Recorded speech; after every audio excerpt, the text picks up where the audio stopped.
নির্বাচন, স্থানীয় সরকার নির্বাচন নাকি জাতীয় নির্বাচন, সেটি নিয়ে একটা আলোচনা হয়েছে। আমার একটু মানে সাধারণ মানুষের এক ধরনের কিন্তু একটা জায়গা ছিল যে সংস্কার আগে নাকি নির্বাচন আগে, এটা নিয়ে যে এক ধরনের গিট্টুটা লেগে গেছে, অলরেডি আলোচনা হচ্ছে। এই বিষয়ে সেখানে কথা হয়েছে কিনা যে আসলে কোনটি আগে করবেন? এবং রাজনীতি, আপনারা তো অনেকগুলো রাজনীতি দল গিয়েছিলেন, সকলের মনোভাবটা আসলে কীরকম সংস্কার এবং নির্বাচন নিয়ে? না, এই প্রসঙ্গে প্রত্যেকে আলোচনা করেছে। আসলে এর আগে যে কয়েকবার আমরা আলোচনা করেছি, কখনো যখন আমরা এককভাবে আলোচনা করেছি তখন দেখা গেছে একটা মানে সুপারসনিক গতিতে আলোচনাটা, মানে 20 থেকে 25 মিনিটের মধ্যে আলোচনাটা মানে শেষ করার একটা প্রচণ্ড তাড়া দুই একজন উপদেষ্টার পক্ষে ছিলেন।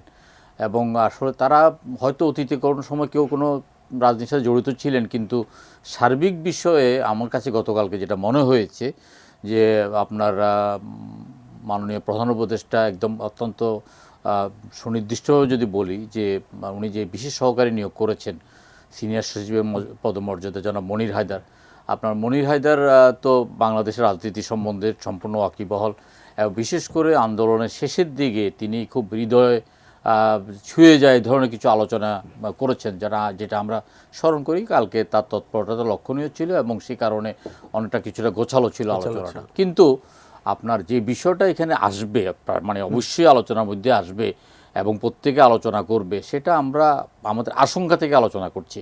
প্রথম কথা হলো, যখন আমরা দেখলাম যে স্থানীয় সরকার মন্ত্রণালয় পরিবর্তন হচ্ছে, তখন আমরা আশঙ্কা করছিলাম। তার আগেই তো ধরেন অভ্যুত্থান বলেন আর বিপ্লব বলেন, তার 15-20 দিন পরেই আমরা টের পাচ্ছিলাম যে এখানে একটা রাজনৈতিক মেরুকরণ হচ্ছে, অথবা একটা রাজনৈতিক উচ্চাকাঙ্ক্ষা কারো কারোর মধ্যে জন্ম নিচ্ছে, এবং সেই উচ্চাকাঙ্ক্ষাকে উচকি দেওয়ার জন্য কেউ উস্কানিমূলক কথাবার্তা বলছেন দেশে এবং বিদেশে।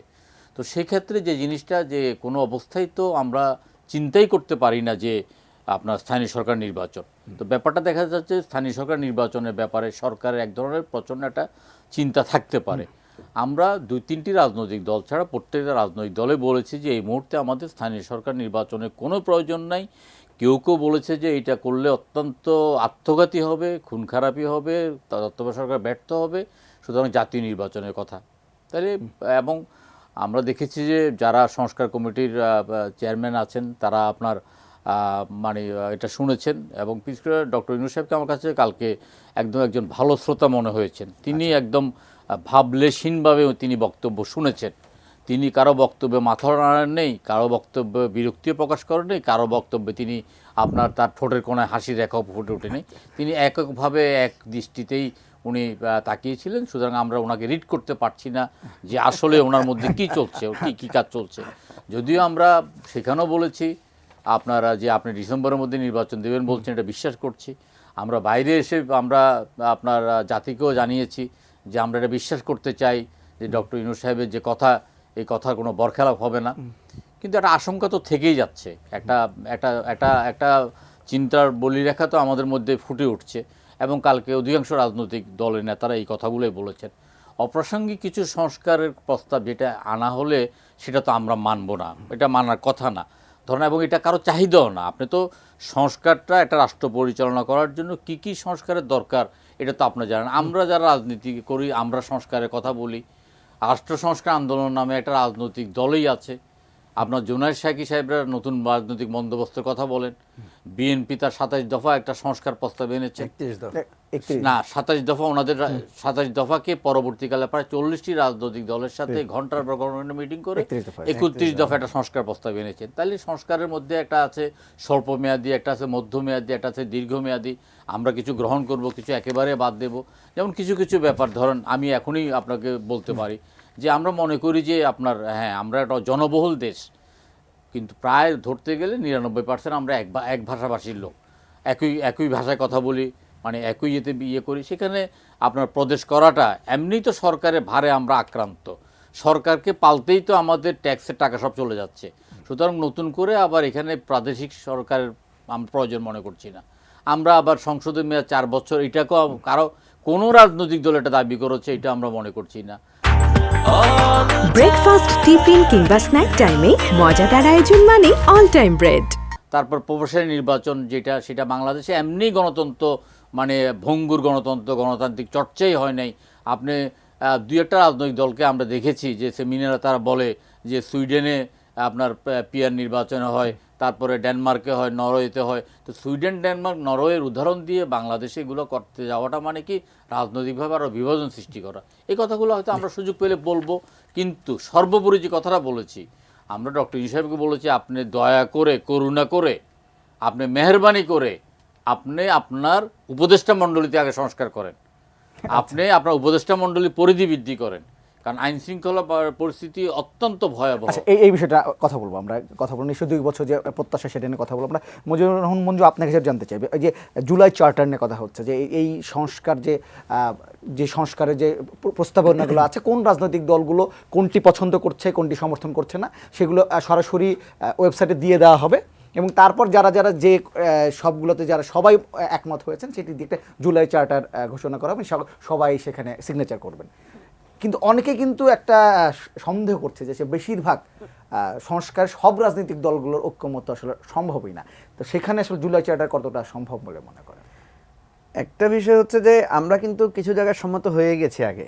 কিভাবে হলাম, যখন 6টা সংস্কার কমিশন করা হয়েছে তখন কিন্তু আমাদের কাছ থেকে মতামত চাওয়া হয়েছে। আমরা কিন্তু বেশিরভাগ রাজনৈতিক দলই লিখিতভাবে একটা মতামত দিয়েছি। 6টা না, 5টা কমিশন, পুলিশ কমিশন আমাদের কারো কাছ থেকে মতামত চান নাই।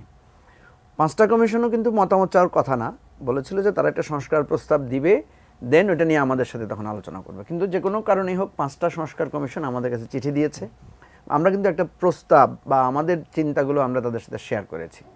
তো আমরা দেখেছি তখন যখন তারা প্রস্তাবগুলো তৈরি করেছেন, সেখানে আমাদের অনেকগুলো চিন্তা বা অন্যান্য অনেক রাজনৈতিক দলের চিন্তাটাকে কিন্তু তারা অ্যাকোমোডেট করেছেন।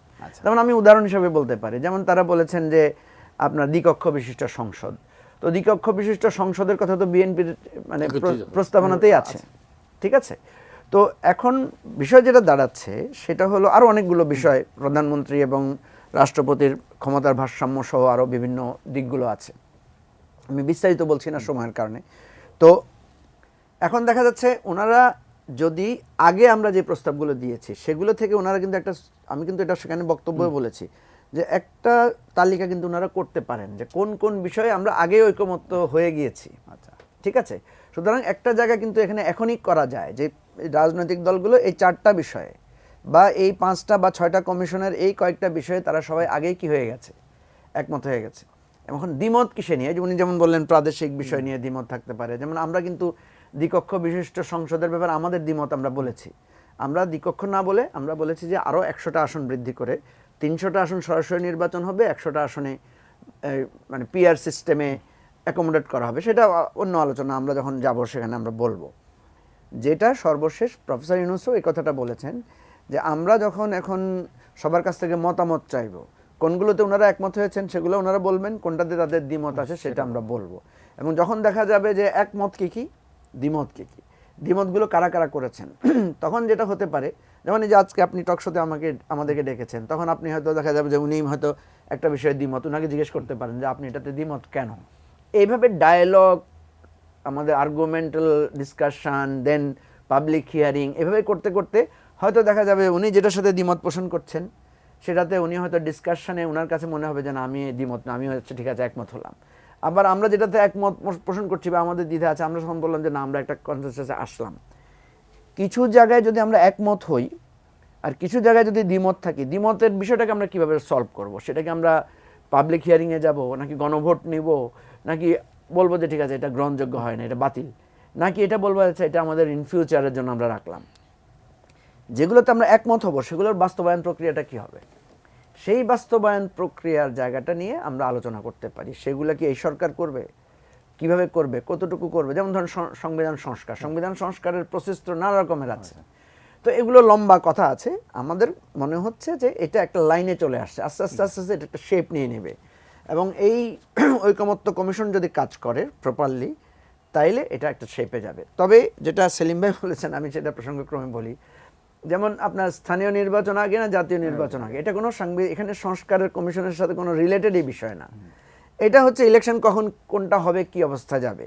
এখন দেখেন, আমরা কালকে যে বক্তব্যটা রেখেছি, আমরা স্পষ্ট করে বলেছি নির্বাচন তো পরের কথা, নির্বাচন করবে কারা, নির্বাচনের প্রধান আপনার টুলস হচ্ছে সিভিল অ্যাডমিনিস্ট্রেশন এবং পুলিশ। তো সিভিল, যেমন আজকে কিন্তু প্রধান উপদেষ্টা ডিসিদের সাথে মিটিং করেছেন, এবং দেখেন ডিসিদের সাথে মিটিং করে উনি কী বলেছেন, আপনার এই যে আপনার এই যে সংবাদ শিরোনামে আমি পড়লাম, ওনারা বলেছেন যে দুর্নীতিমুক্ত বা কারোকে ভয় পাবেন না, আপনারা আমাদের কথা শুনেন। আইন শৃঙ্খলা পরিস্থিতি আমরা কালকে যে কথাটা বলেছি যে আপনার তো আগে নিয়ন্ত্রণ আনতে হবে প্রশাসনের উপরে। আমি আপনাকে একটা ছোট্ট উদাহরণ বলি। সেদিন আমি একজন বিএনপি নেতার সাথে বসে গল্প করছিলাম, খুবই সিনিয়র নেতা। ওই সময় ওনার কাছে একটা ফোন এসেছে। ফোন আসার পরে কি আসলো দেখলাম যে লোকাল ওসি ওনাকে ফোন করেছে। ওখানে বিএনপির 2 গ্রুপের মধ্যে মারামারি হয়েছে। তো লোকাল ওসি ওনাকে জিজ্ঞেস করছে, স্যার এখানে তো মারামারি হয়েছে, এখন আমরা কি করব? তো উনি খুব রেগে গেলেন। উনি বললেন যে কি করবেন, মানে আপনার ল অ্যান্ড অর্ডার সিচুয়েশনে যেটা আপনার দায়িত্ব সেটা করবেন। বলছে স্যার 2 পক্ষ তো ইয়া দিচ্ছে, বলছে আর যেই পক্ষের অন্যায় সেই পক্ষের বিরুদ্ধে আপনি ব্যবস্থা নেন, আমাকে এই ধরনের ফোন করবেন। উনি ফোনটা রেখে দিয়েছেন। এখন প্রশ্ন হলো, এই যে ওসি তার করণীয় বাদ দিয়ে উনি রাজনৈতিক নেতার মতামত নিচ্ছেন। এখন কালকে যদি ধরেন নাগরিক কমিটির 2 গ্রুপের মারামারি হয়, কালকে যদি এবি পার্টির 2 গ্রুপে মারামারি হয়, কালকে যদি এলডিপির 2 গ্রুপে মারামারি হয়, পুলিশ যদি দ্বিধা সংকোচ করে, বা ধরেন বাদ দিলাম 2 পার্টির মধ্যে যদি মারামারি হয়, বিএনপি আর জামাতের মধ্যে তো অলরেডি 2-1 জায়গায় মারামারি হয়েছেও, সেই জায়গায় পুলিশ যদি কোনো তৎপরতা না করে, পদক্ষেপ নিতে না পারে, এই সিচুয়েশনে আপনি কোন ইলেকশন করবেন? স্থানীয় করবেন না জাতীয় করবেন, এটা তো পরের কথা। কোনো ইলেকশনই তো আপনার প্রপারলি হবে না। সেই জন্য আমরা গুরুত্ব দিয়েছি কালকে। এটা হচ্ছে বললাম যে অপ্রাসঙ্গিকভাবে আলোচনাগুলো করতে হয়েছে আমাদেরকে। আমরা বলেছি যে এই সরকারের আগে কর্তৃত্ব স্থাপন করেন। আপনার কথা পুলিশ শুনছে। এখন দেখেন অনেকগুলো কথা দেখা যাচ্ছে সরকারের কথা। এই যে সরকার নিজেই বলেছে যে আমরা স্থানীয় নির্বাচন আগে করব। তো এখন যদি স্থানীয় নির্বাচন সরকার করতে না পারে, ধরেন রাজনৈতিক দলগুলো চাপ দিল, উনি যেটা বলছেন যে সবাই বলল যে জাতীয় নির্বাচন করতে, তাহলে এখানে সরকারের কর্তৃত্ব কিন্তু থাকলো না। সরকার দেখলো যে তার কর্তৃত্ব খাটছে না। যেই সরকারের কর্তৃত্ব নাই, সেই সরকার কিভাবে একটা নির্বাচন পরিচালনা করবে? এই জন্য বলছি যে সরকারকে আগে কর্তৃত্ব স্থাপন করতে হবে, তারপরে আপনি স্থানীয় যদি করেন, মানুষ যদি চায় করেন।